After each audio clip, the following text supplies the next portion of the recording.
Hola, yo soy Cristiano Gianolla, estoy aquí con Laurisa Farías y vamos hoy a leccionar juntos sobre esta clase en que vamos a analizar la relación entre democracia, teorías democráticas y derechos humanos, teoría del derecho internacional.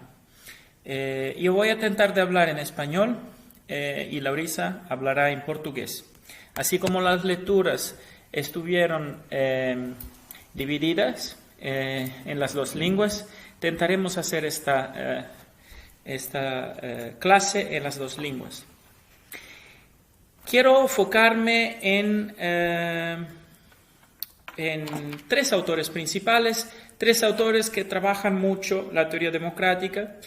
El primero es Ian Shapiro, un profesor estadounidense, y me refiero de forma principal a su libro El Estado de la Teoría Democrática.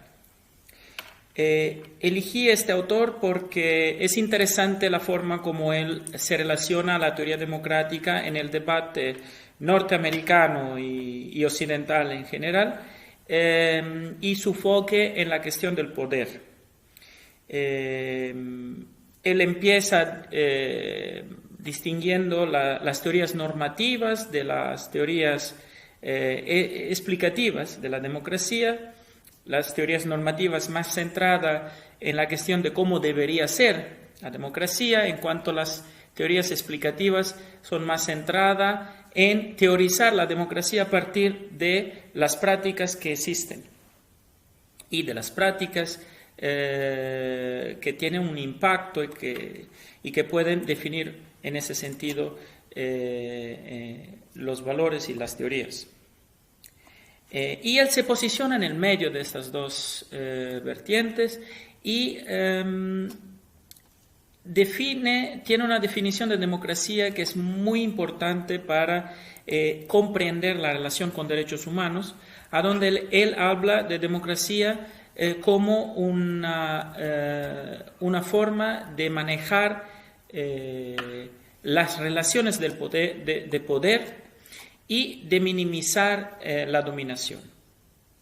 Por eso la democracia aumenta cuando el poder está controlado por aquellas personas que son afectadas por él. Por eso es una visión que intenta de centrar en el poder institucional y Ian Shapiro no habla mucho del Estado, sino que del gobierno y los sistemas para contrabalanzar el poder que el gobierno tiene, el poder jurídico en primer lugar, y entonces cómo esta relación se produce y cómo puede, de alguna forma, generar una defensa de las personas a partir de los que él llama los más pobres de este sistema político, ¿no? Que define la democracia. Claramente, para Ian Shapiro, lo que está en juego es la teoría de la democracia liberal. Y es una teoría que es basada, ¿no?, en lo que conocemos como el pensamiento de la filosofía nacida en Europa con las revoluciones inglesa y francesa, y después con la revolución, y antes de la francesa, con la revolución americana. Pero yo diría que es una teoría que no incluye, por ejemplo, la revolución de Haití, ¿no? Y estoy dando nombres de revoluciones porque ni todas las revoluciones definieron la democracia, y esto tiene un impacto también sobre lo que quiere decir democracia, teoría democrática, y la relación de ella con los derechos humanos. Lo que me parece importante realzar de la teoría de Ian Shapiro es no solo el foco en las relaciones de poder dentro de la democracia y los mecanismos de protección contra la dominación, sino que él foca de hecho en la cuestión del Estado, pero lo hace de una perspectiva diferente, tanto que no usa esta palabra, usa la palabra gobierno, ¿no?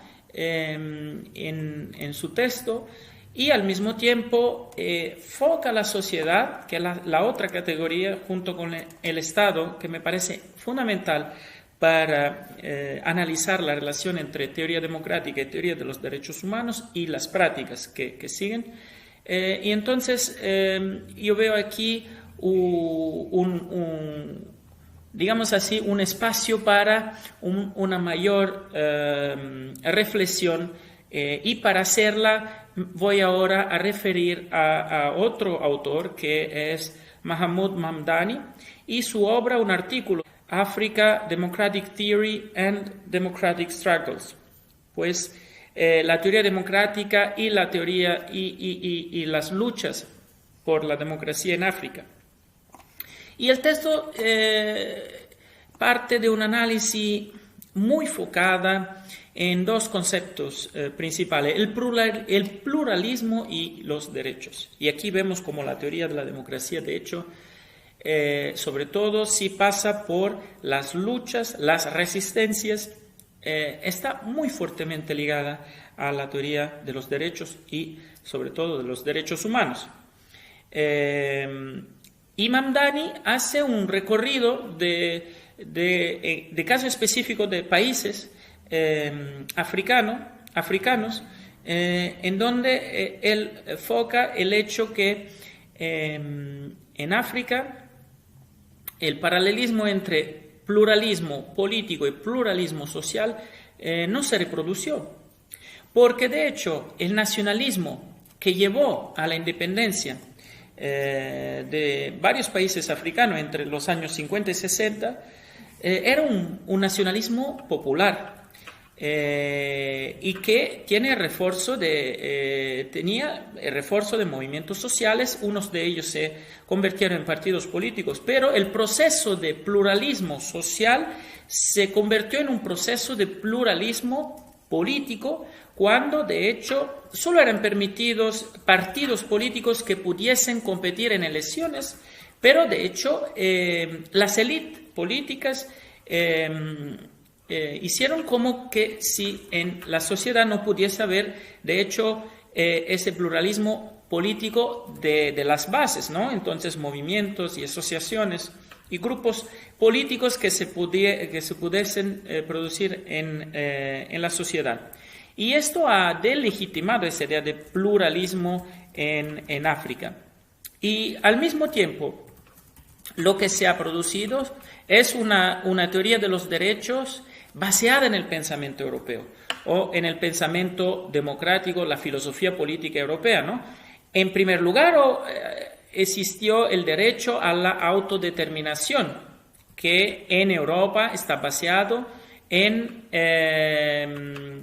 la idea de la nación. Y aquí tenemos otra categoría importante e influyente, ¿no? En cuanto que los derechos humanos estarían basados, y Laurisa va a hablar más de esto a seguir, en los ciudadanos, y no estoy usando el masculino por acaso. Entonces, en África no hay correspondencia entre la nación con el Estado, en el sentido de cómo se produjo en Europa, ¿no? A donde en los siglos XVIII y XIX fueron las naciones que produjeron el Estado. Mamdani dice que en los Estados Unidos se produjo el contrario, fue el Estado, que era un Estado colonial, que produjo la nación americana. O sea, el Estado resultó de unas luchas entre colonizadores europeos en que las naciones indígenas no tuvieron ningún papel contra esta fuerza de definición del Estado, contra esta fuerza colonizadora, o tuvieron un papel marginal, ¿no? Y esto, por ejemplo, en la lectura de Ian Shapiro no está presente, ¿no? Aquí vemos una vertiente de lo que es el derecho de autodeterminación que se produjo como base de las luchas de liberación en África, en países africanos, fue contradicto en Estados Unidos, porque no se podría reconocer el derecho de autodeterminación de los pueblos indígenas. Entonces, el derecho que se tuvo como referencia en Estados Unidos fue el derecho de no discriminación. En África, lo que Mamdani dice es que no se puede limitar la filosofía política, entonces la teoría democrática y de derechos humanos, a estas concepciones europeas y eurocéntricas, porque África sufrió de un proceso de homogenización de pueblos a partir de la idea eurocéntrica de nación, ya desde la conferencia de Berlín, cuando las varias colonias en esta altura, en este tiempo de países europeos, fueron divididas en la carta, ¿no? en el mapa. Y los pueblos que existían eran pueblos diferentes, ¿no? Por eso Mamdani sugiere que se piense la teoría democrática en África, que es un pueblo, que él dice, de gente migrante por trabajo. La idea no puede ser la idea de Estado a partir de la nación, ni puede ser la idea de ciudadanía a partir de un concepto de ciudadanía estancial, fixo de Europa, que nació en Europa, ¿no? Debe ser una idea basada en el trabajo y en la residencia, y no en la ciudadanía. Yo creo que este tema es muy relevante para ver los contrastes y los puntos de fuerza de las dos teorías, ¿no? Democracia y derechos humanos, y de algunas categorías que dentro de ese debate emergen. Y por último, quiero hablar muy rápidamente del texto Repensar la democracia de Rajni Kothari, un cientista político indiano, que como Shapiro, ¿no? y como también Mamdani, define la democracia como libertad, equalidad y también fraternidad, ¿no? que son al final los principios liberales de la Revolución Francesa, que son principios muy difíciles de concretizar, dice Rajni Kothari, ¿no?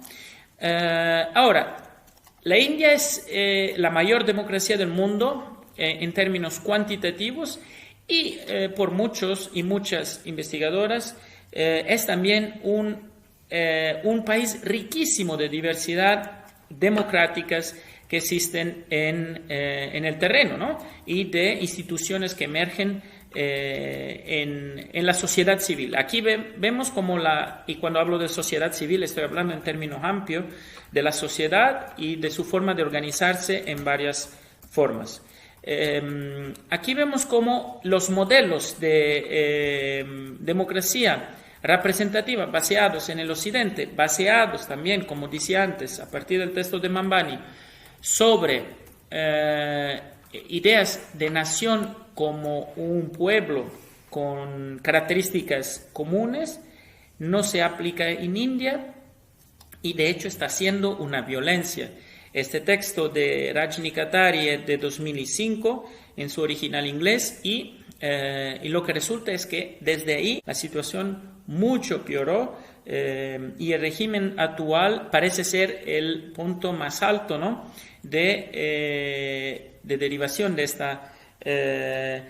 esta violencia de aplicación de los conceptos normativos europeos y eurocéntricos a una realidad social muy diversa, porque en cuanto India tiene una capacidad, una diversidad tan grande, el Estado indiano solo mínimamente ha tenido la capacidad de valorizar esa diversidad a través, por ejemplo, de la descentralización y el pluralismo social ha sido politicizado por dos fuerzas muy grandes que son la politización religiosa y en este caso con la mayoría hindú, y con la ideología del hindutva, o sea, del indianismo, y homologante, homogeneizante, ¿no? Todos iguales, y el capitalismo internacional.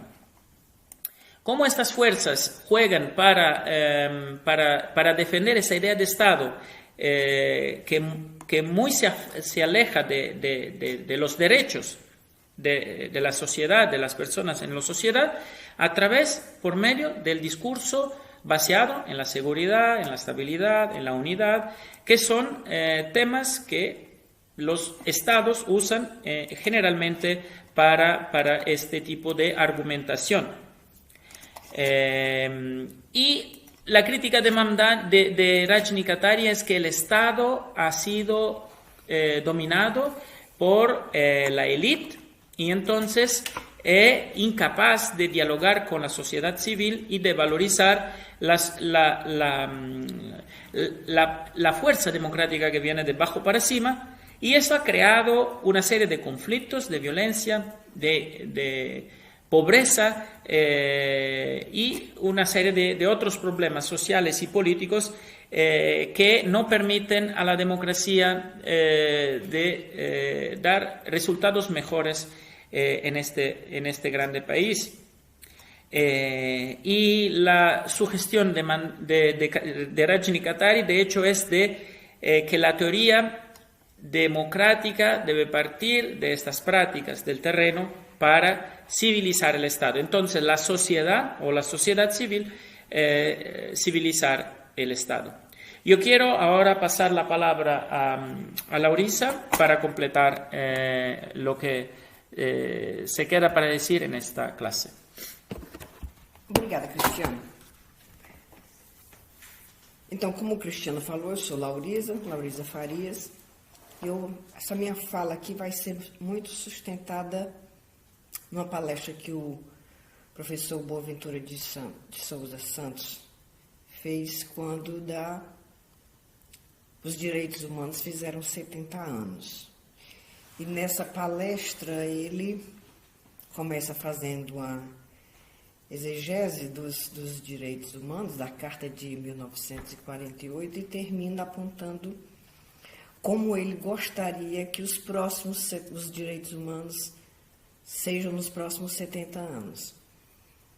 Então, no começo da fala dele, ele fala que os direitos humanos modernos, que são do século XVIII, em decorrência das revoluções francesa e americana, não são muito distintos dos direitos humanos do século XX, de 1948, porque em ambas subjaz a mesma ontologia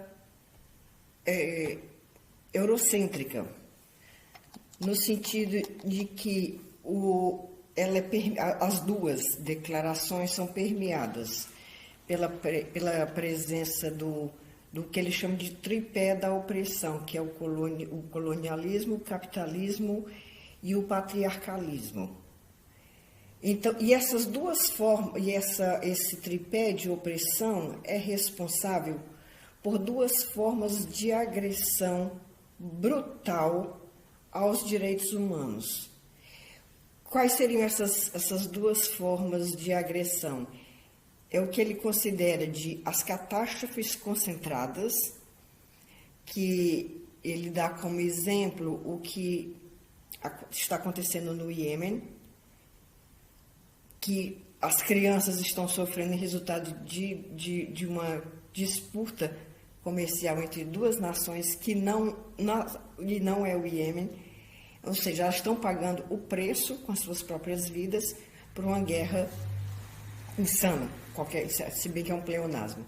Então, essas seriam as catástrofes concentradas. O outro tipo de violência é o que ele chama das violências cotidianas, estruturadas, sistêmicas, que seria a normalização da segregação de negros, das mulheres, das populações indígenas.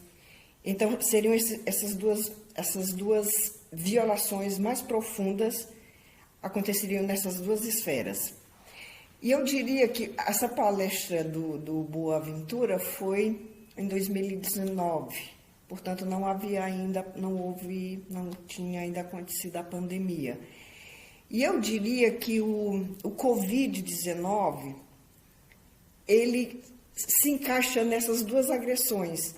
Ela é uma catástrofe concentrada, porque não concentrada geograficamente num país mais ou num país menos, não, mas concentradas em determinados perfis demográficos nas populações do mundo inteiro, nas populações mais vulneráveis, nas populações exatamente com os seus direitos humanos que já não são respeitados cotidianamente. E essas violências cotidianas, como ele fala, essas violências sistêmicas e naturalizadas, normalizadas, né? Então, exatamente promoveram essa catástrofe concentrada. Então, ele faz essa distinção muito claramente. Ele fala, o professor Boaventura também fala ainda que nos direitos humanos não há direitos coletivos. Porque na Declaração dos Direitos Humanos de 1948 só existem dois sujeitos, os indivíduos e o Estado. E a grande ironia ou não, isso é a critério de cada um, é que o Estado é quem deve respeitar os direitos humanos e, no entanto, ele é o seu principal violador. E quem entende muito de não ter os seus direitos respeitados é a Hannah Arendt, que ela sentiu na pele o que é exatamente isso, o que é ser uma refugiada, né? Sem ter nação, sem ter nenhum tipo de proteção do Estado. E no caso dela, exatamente o contrário, né? Como ela viveu isso, né, muito intensamente, ela diz o seguinte: um dos grandes problemas dos direitos humanos é que eles foram apenas listados. E eles nunca foram estabelecidos filosoficamente, daí a sua não aplicabilidade, se bem que isso é quase uma utopia, mas enfim, ela fala isso, ou seja, seria mais como uma coisa protocolar do que efetivamente um novo modo de se viver, né? E em razão disso, ela diz que é preciso, né, que se crie, e não apenas se liste, que se formalize uma nova fundação, um novo reconhecimento ontológico para e das comunidades humanas. Ela dá muita ênfase a essa questão de você pertencer a um grupo, a um povo.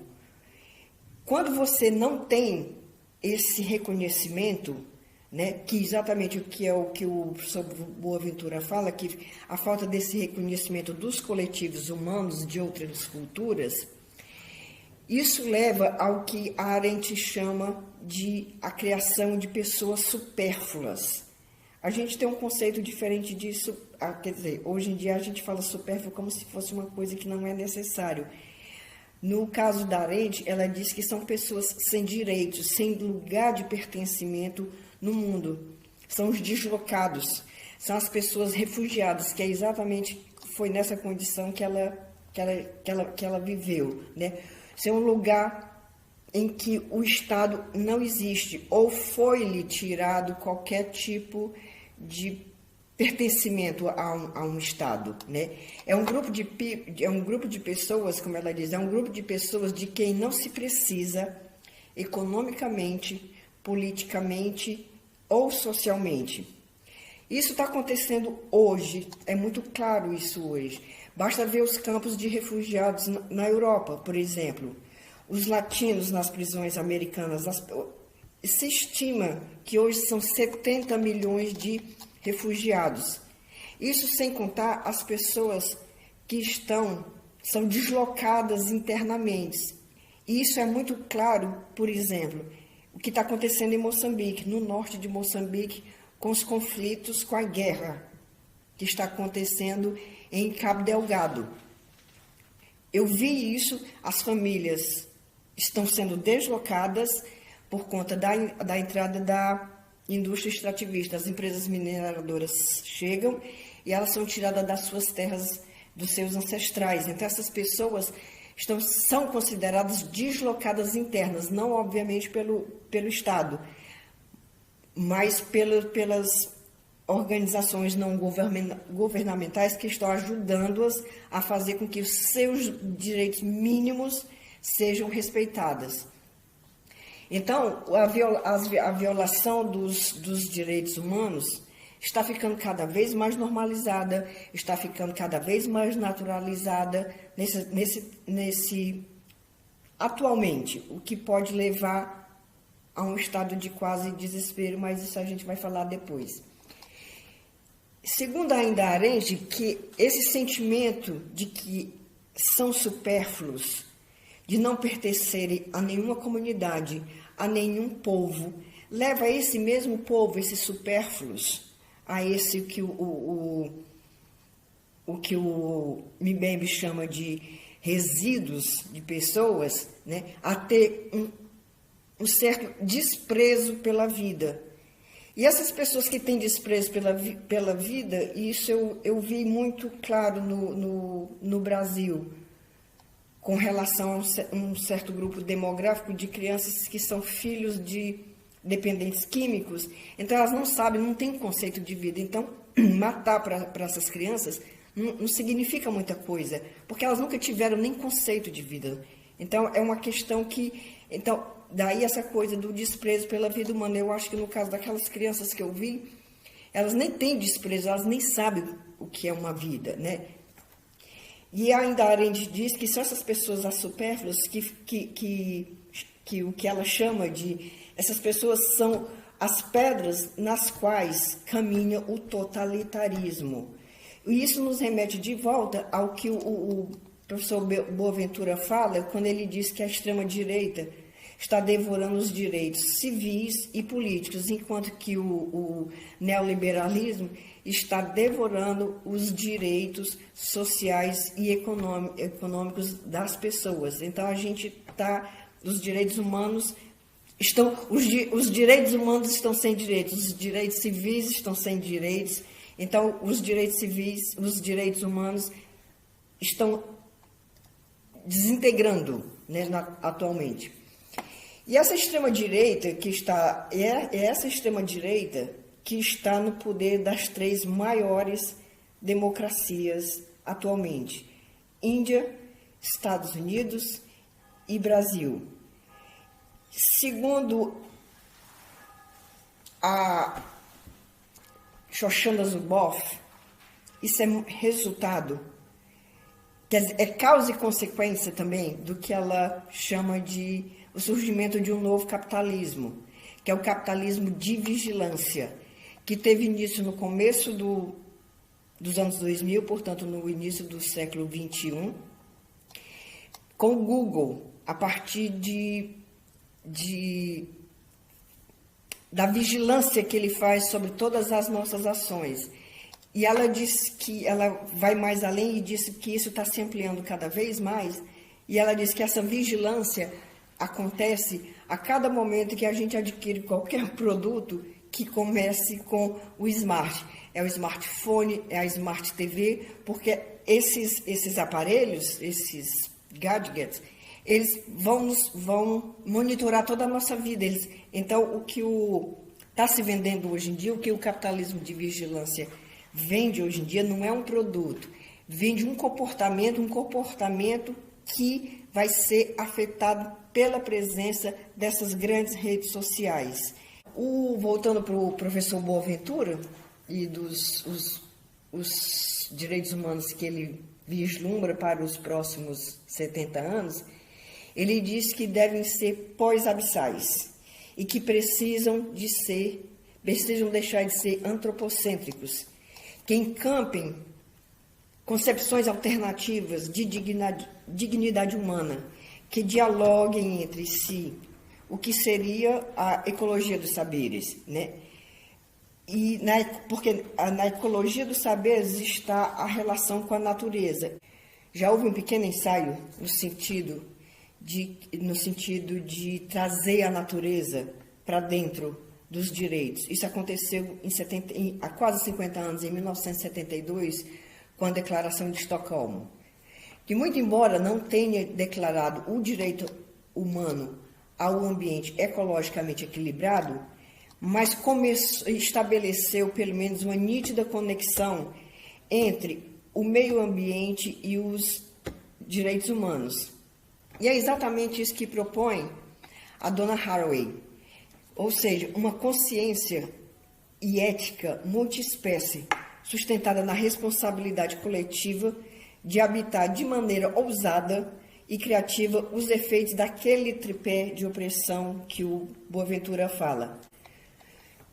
Por outro lado, o jurista belga François Host, ele fala que o problema é que a natureza transformou-se em ambiente, ou seja, transformou-se num simples cenário no qual o homem reina absoluto e se proclama dono e senhor da natureza.